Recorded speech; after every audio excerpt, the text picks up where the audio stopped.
kelahiran Nabi Muhammad Shallallahu Alaihi Wasallam. Mekah yang semula hanya ditinggali oleh Hajar dan Nabi Ismail, seiring dengan berjalannya waktu, berubah menjadi sebuah negeri yang besar. Berkat doa Nabi Ibrahim, negeri itu sungguh mendapatkan berkah dari Allah. Masyarakatnya hidup dalam kecukupan dan sejahtera. Beribu-ribu tahun kemudian, Mekah berubah menjadi negeri yang sangat kejam. Sebagian besar masyarakatnya mulai melupakan ajaran agama yang benar dan berganti menyembah berhala-berhala yang mereka ciptakan sendiri. Di antaranya adalah Saman, Watan, Nusyun, dan masih banyak lainnya. Semua itu adalah Tuhan yang mereka ciptakan dari batu, kayu, ataupun logam. Kaum Quraisy menganggap harta adalah segalanya. Bagi yang memiliki harta paling banyak, dialah yang akan menjadi pemimpin. Demi mencapai kehormatan dan kedudukan, mereka menghalalkan segala cara. Karena itu pula, mereka seringkali terlibat dalam perselisihan dan kadang-kadang menimbulkan perang antar saudara.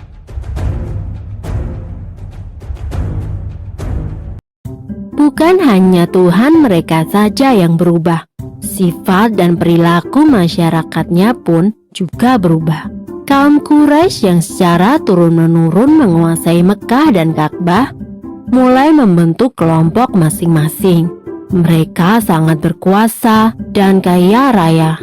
Namun kekayaan itu mereka dapatkan dengan cara yang tidak halal. Merampok, memeras rakyat kecil, berjudi, curang dalam berdagang, dan perbudakan yang sangat kejam. Zaman di mana kaum Quraisy hidup dengan cara yang kejam disebut zaman jahiliyah. Pada zaman itu, ada seorang wanita soleh bernama Aminah. Suaminya bernama Abdullah. Pada saat Aminah mengandung, sang suami jatuh sakit dan akhirnya pun meninggal dunia. Aminah merasa sangat sedih karena harus hidup sendirian. Pada suatu malam, ia bermimpi melihat bulan jatuh ke pangkuannya. Menurut ahli tafsir mimpi, kelak anak yang dikandung oleh Aminah akan menjadi orang yang dihormati.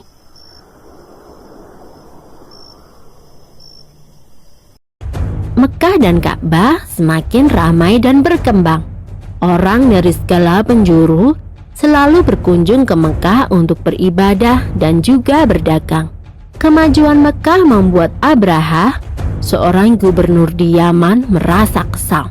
Ia telah membuat rumah ibadah yang jauh lebih besar dan lebih megah daripada Ka'bah. Namun, tidak ada satupun orang yang mau beribadah ke Yaman. Abrahah lalu memerintahkan agar semua pasukannya bersiap-siap. Mereka akan menyerang Mekah dan menghancurkan Ka'bah.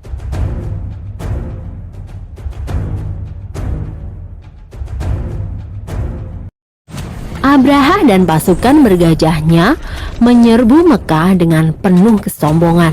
Ketika ia akan menghancurkan Ka'bah, tiba-tiba datang ribuan burung ababil. Burung-burung itu membawa batu-batu berapi dari neraka. Kemudian batu-batu itu dilemparkan ke arah pasukan gajah Abrahah. Dalam sekejap mata, pasukan Abrahah berhasil dikalahkan dan Ka'bah pun dapat diselamatkan. Tahun itu kemudian disebut dengan Tahun Gajah.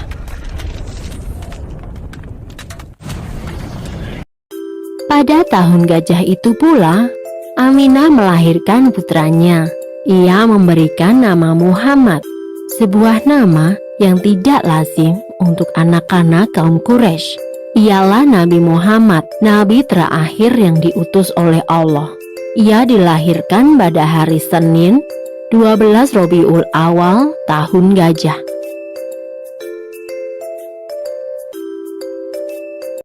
Selesai.